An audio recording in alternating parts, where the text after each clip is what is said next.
So moving on, let's come over here and let's look at my helper that I have. This is a DataGrid helper for use with MyGrid, and it has, I've put together the stuff that I use with the DataGrid. Now, I have a structure here and a function on top. Now, these are called many, many times in my programs.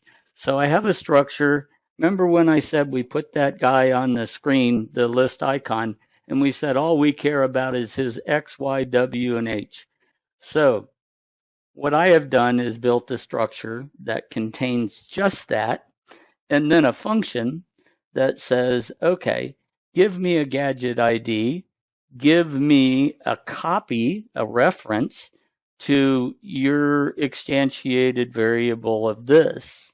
Okay, so let's come down here and look at the create data grid while we're doing all three of these. You got to look at together.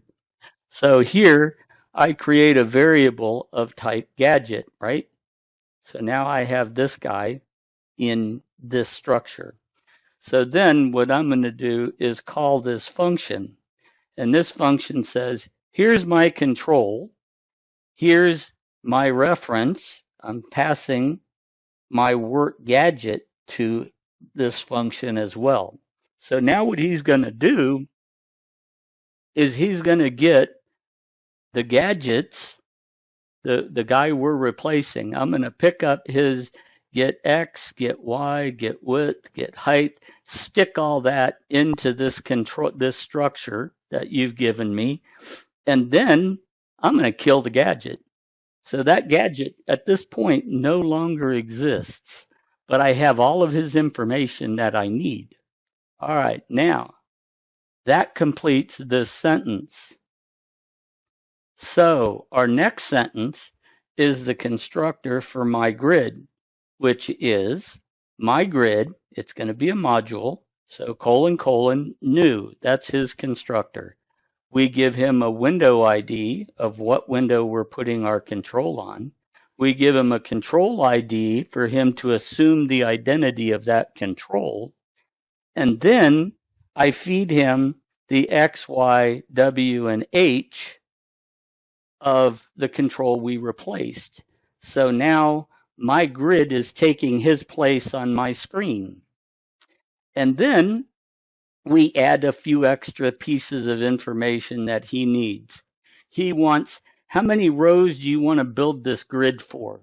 Well, my normal, when I build it out and just swap the control out, I give him a 0 on rows, and columns, I'll use the number of columns I want. So if I have 2 columns of data and I want to add a modify and delete button, so that's 4 columns of data.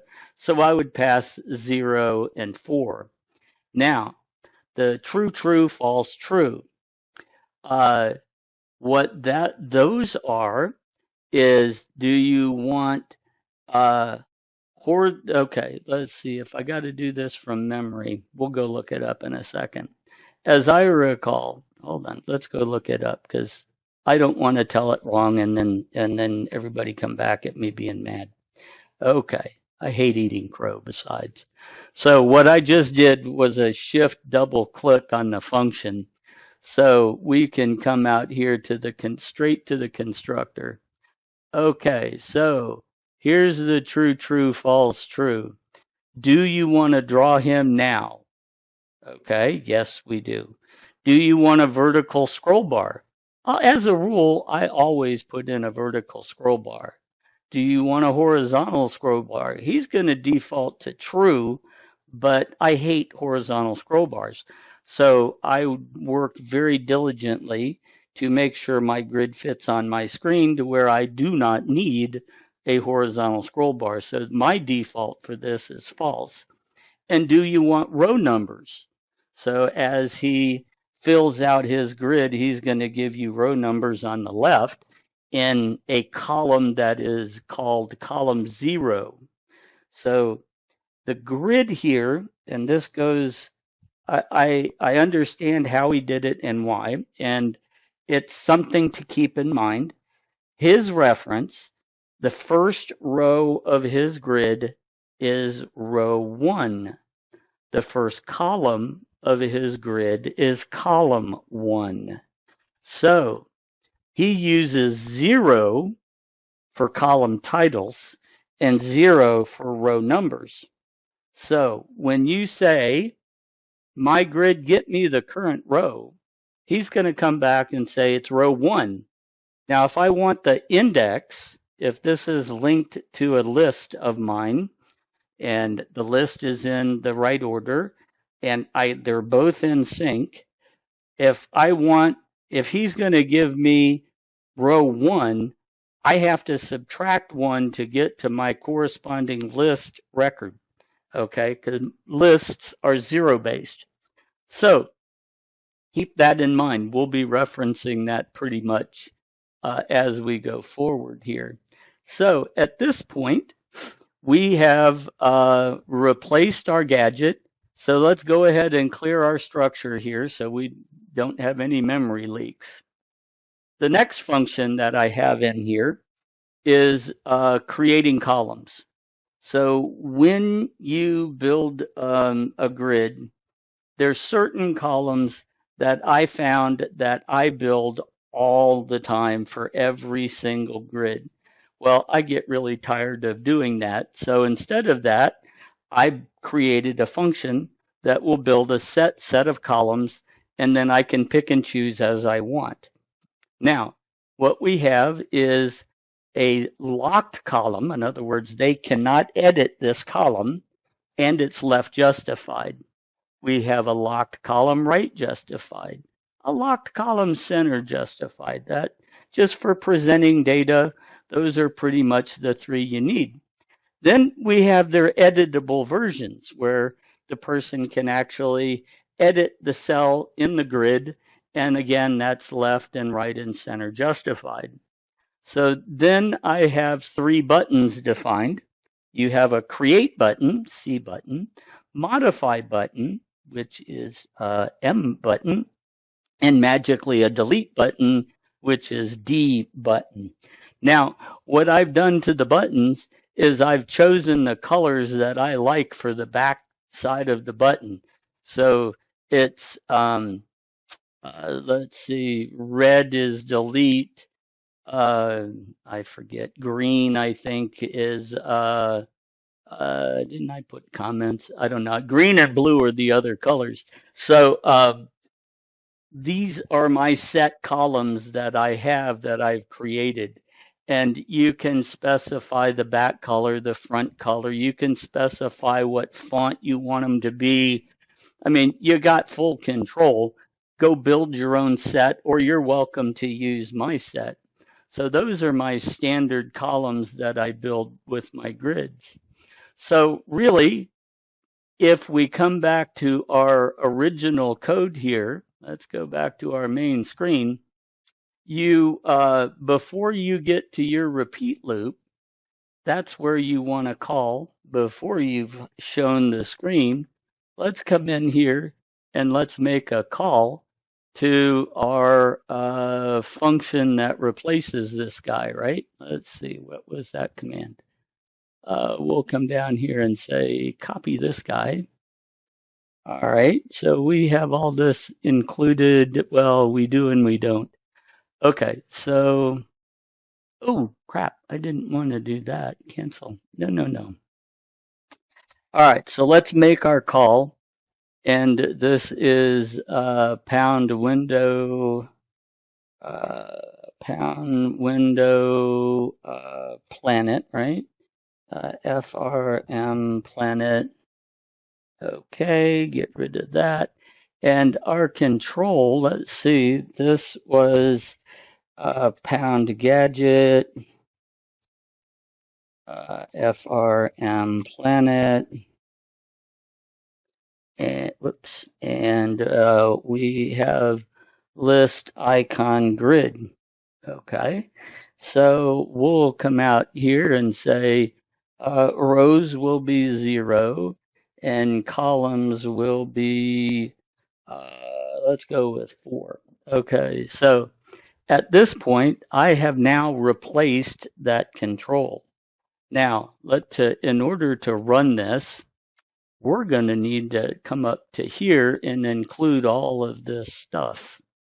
So let's come into here and we can, we have include. Let's go ahead and make this way up at the top. So include now has to be DataGrid helper. So now he's in our program, and then we have this is also in includes. Yes, very good. All right, so we can say my edit, and that is going to be a PBI, and my grid is the next one.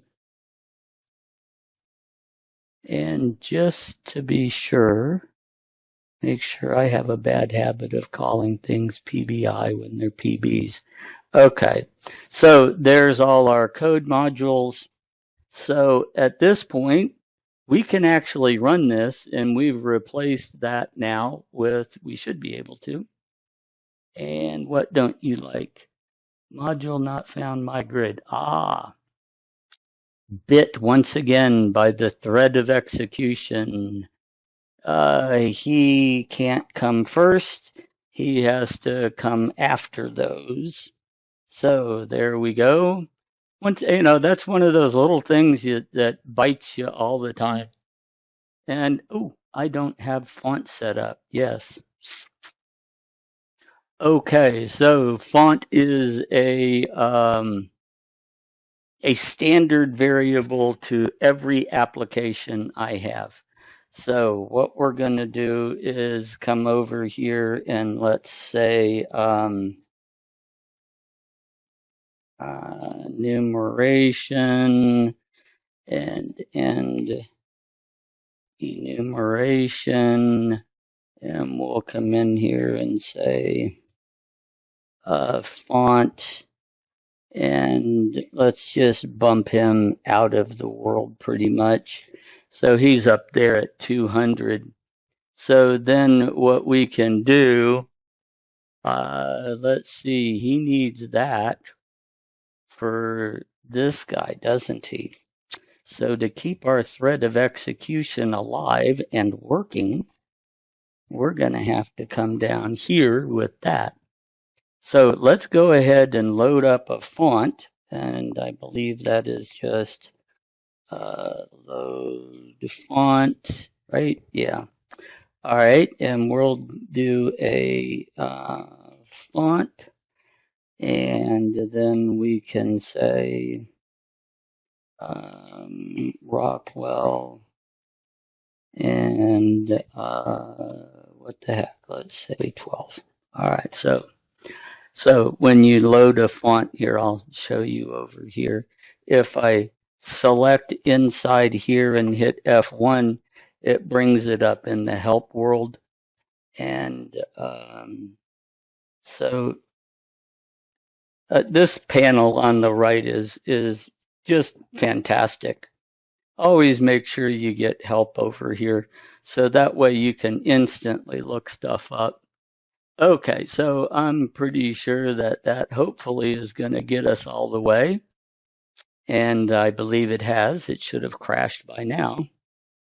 Okay, and now look at that. We have a data grid in here.